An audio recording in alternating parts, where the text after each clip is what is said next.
Have a nice day. Hello, hello sa inyo mga viewers at subscriber, mga kananay at mga katatay din dyan. Good morning, good afternoon and good evening sa inyo. Dito po ako ngayon sa area ni Sister Mary. Ngayon po ay Saturday dito sa amin at walang trabaho ang mga tao at kami po ay busy rin sa anumang mga trabaho. Ngayon po napag-isipan ko po na habang si Jen po ay naglalaba dahil isang katutak ang kaniyang labahan dahil sa ilang araw na wala kami dito, ay ngayon po ay naisipan kong ako muna ang luluto ng simpleng pagkain. Ngayon po na pagpunta ko sa kanyang bahay wala palang kahoy. Ngayon mangahoy muna kami ng aking apo na si Mark. Ayun, mangahoy muna kami.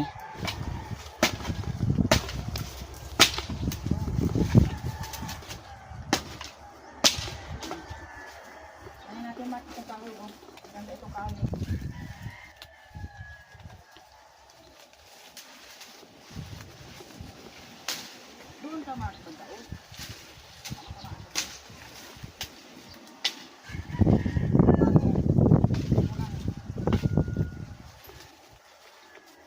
Mangahoy tayo.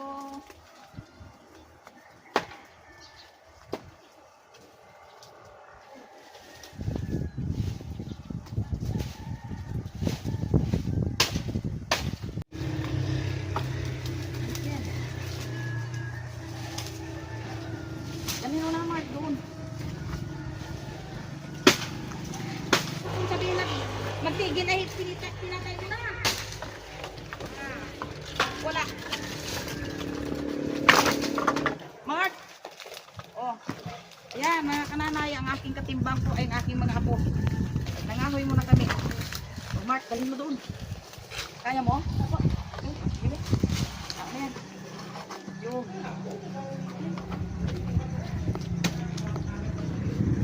Yan.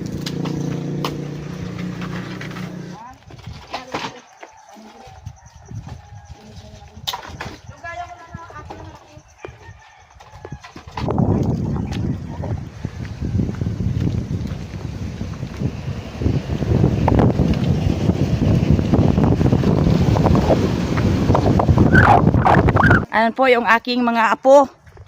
May dala ng kahoy.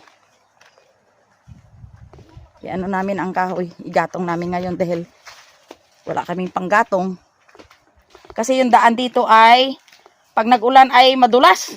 Delikado madulas ang matanda. Yung nagawa po siya. Ginawan po kami ng pathway. Yan. Gawa yan sa simento. Yan po yung aking manugang na asawa ni Sister. Gawa siya ng pathway. Ayan, di maganda na pag ito'y hindi na madulas si kananay. Yan. Dito po sa area ni Sister ni Miss Hayahay. Papadaan kami. Ayan. Yan. Dito na ako sa tapat ng bahay ni Bibi Lab, Milin. Wala siya dito kaya diretso na lang po si kananay. Yun ang aking kahoy. Kahoy po kami. Yan. Dito na po ako sa harapan ng bahay ni Jen. Si Jen po ay maraming labahin. Isang katutak yung kanyang labahin. Kami ni Mark ang magaluto. Yan. Sige po siyang laba. Yan. Dami pagkain. Ang problema namin dito mga kananay ay sa kahina ng tubig namin. Kagabi pa kaming ipon ng tubig. Pero itong tubig namin, nako, parang hindi makabuhay ng isang pamilya. Sa hirap ng tubig namin dito mga kananay. Sige Mark, ikaw na naman maglaba.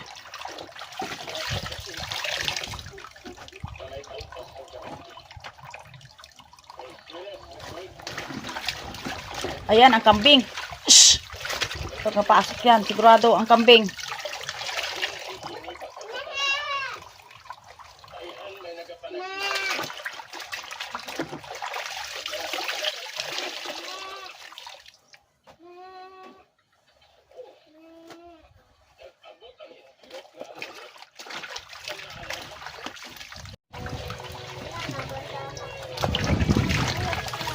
Tubig dito ay mahirap. Sa araw-araw ko ilang beses namin puntahan doon. napuputol ang tubig. Kaya ito kami ngayon, pasimula na kami ng pagluluto. Sabihin mo si mama mo kung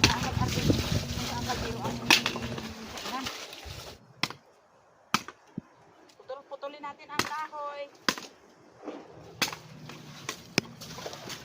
Kami dito mga kananay ay tulong-tulong para kumain.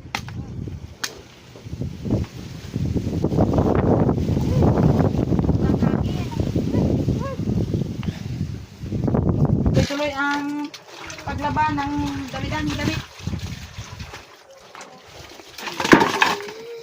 Ako na panganay, mga kananay, ay siya po ang naghuhugas ng pinggan.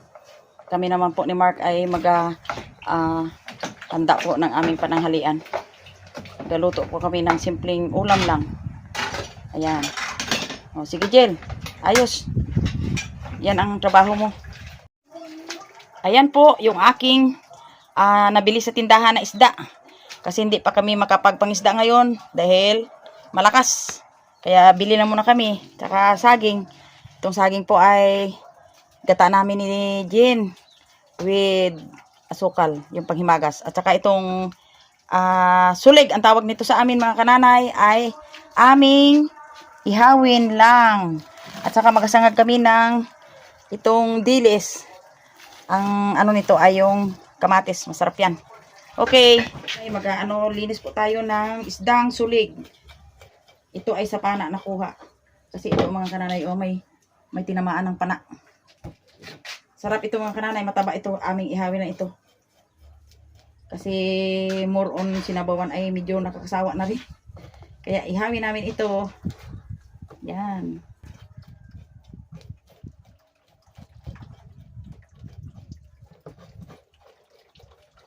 Ang aking videographer, mga kananay, ay si Pitpit, yung bunso ni Jean at ni Albert. Yan.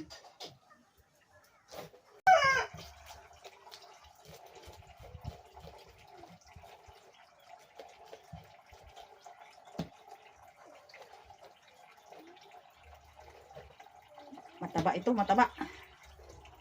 Yan.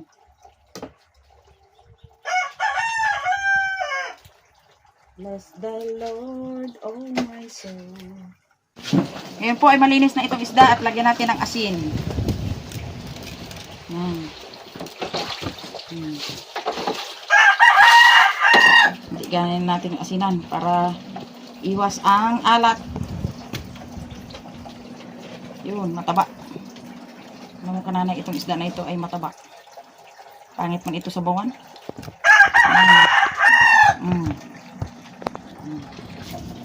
Habang po kami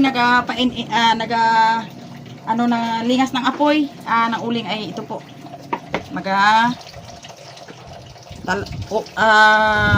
Kami, balat ng saging.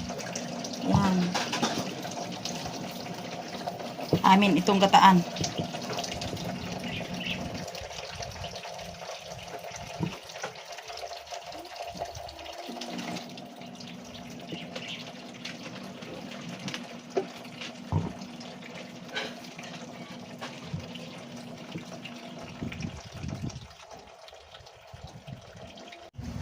Mag-ihaw kami ng isdang binili ni nanay. Masarap at matabang isda.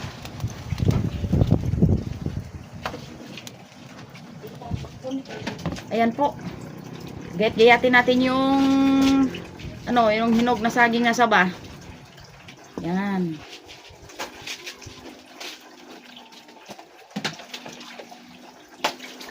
Sarap ito gataan mga kananay.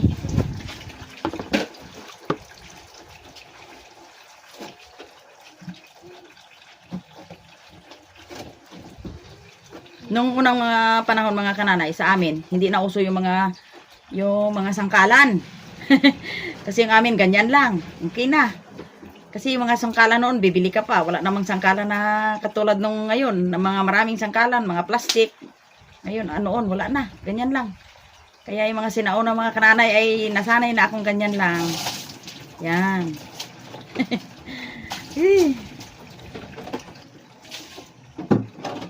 Hindi gid mawala yung mga sinaunang mga pamumuhay ng unang panahon mga kananay, di ba?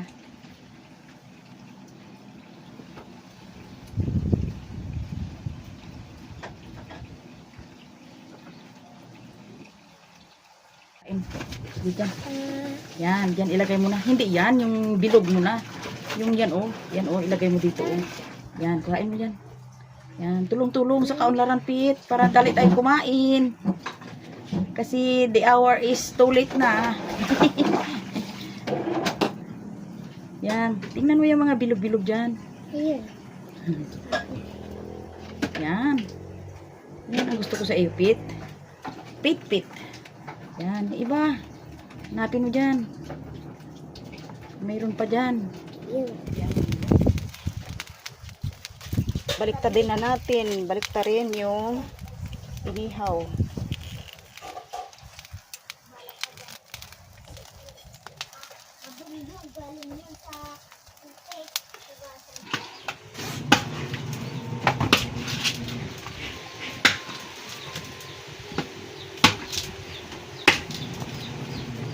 Aha.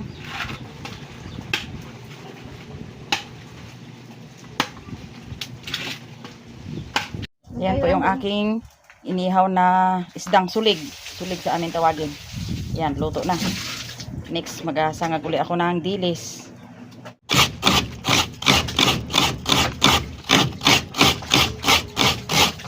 Gaya tayo ng kamatis. Ihalo sa dilis na sinangag. Ang tawag nito sa amin ay linagpang. Linagpang sa Bisaya. Sarap ito. Lagyan ng kaunting asin. Okay na.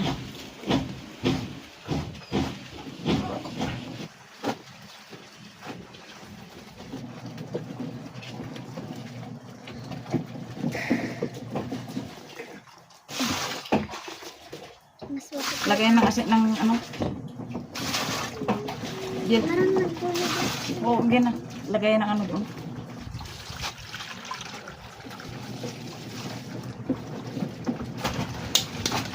Yan.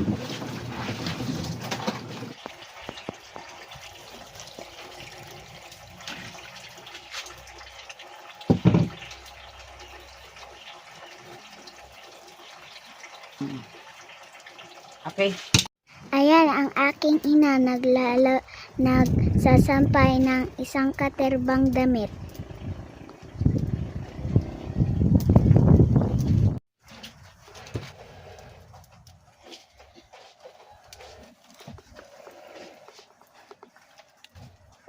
Naglingas man ang apoy na mausok. Yan. Oh, yun. Wala. Lagyan po natin ng unang gata. Wow, mainit man.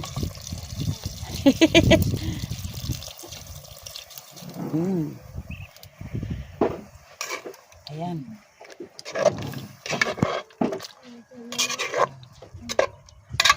Lagyan natin.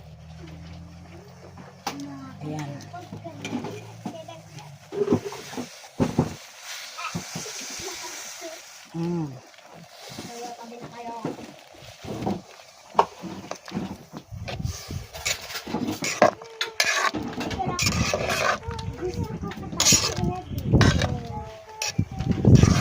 Natin. Ayun. Okay, nakatapos na kami ng aming pagluluto at saka si Jen ay meron pa rin labahan. Tambak pa rin sa tambak ng labahan dahil sa walang tubig. Ngayon po ay kakain na po kami. Ang magpapanalangin po sa aming pagkain ay walang iba kundi si Angel. Okay. Lord, maraming salamat po sa lakas. Maraming salamat po sa pagkain. Pagpalain niyo po ang aming pagkain. Maraming salamat po sa biyaya. Amen. Amen. Okay. O, kain na kayo. Si ina mo na lang ano. Teka muna. Ano na? Sarap baga na ito na. Ay, gusto mo yan? Oo. Sarap baga na ito na. Itong may kamatis. Ito Oh, may may- ako nakain na kanin. Yun. Ito mo na kainin. Yan. Okay, ikaw din. Ikaw din. Ako na lang. Hindi na ako makain na kanin. Ilaw na Tingo. Yan. Paborito ni Inje. Ni Pipit ang kwan.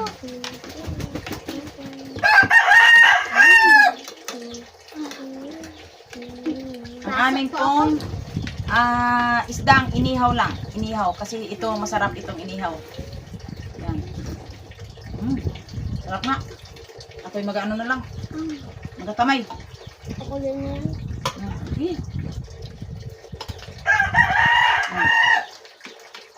Sarap ng saging.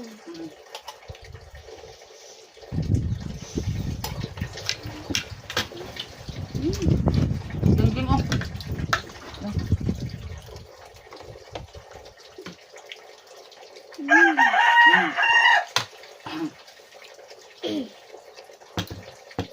Pagtapos anong gawin nyo? Matulog. Pahinga at matulog. Ilagay mo na ang plato sa lalagyan bago matulog. Yun. Tama. Para makas kayo lumaki. Basta yan. Hmm? Basta yan. Ang tubig ay pakunti-kunti.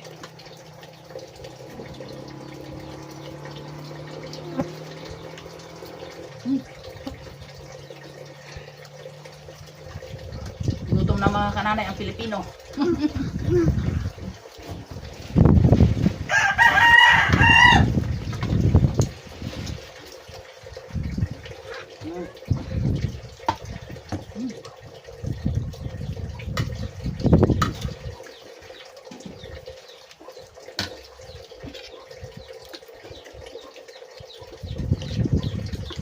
Ito pa ang aming parating na ulam dito sa aming probinsya.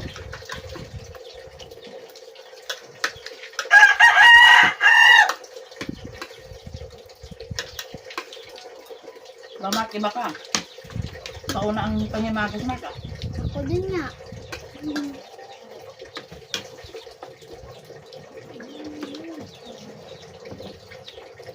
Tapos, Bakit ang aking atak? sabi, mainit ba?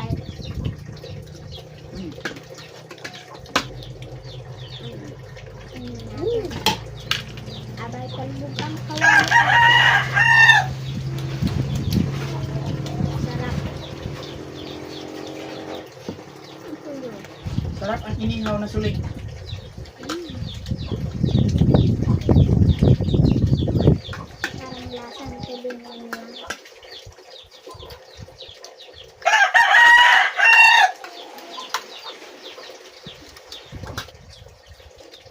Salamat po mga kananay sa panonood ninyo sa aming pagkain, sa sarap ng pagkain. Bye-bye! Maraming salamat sa iyong panonood. Bye Thanks po. for watching!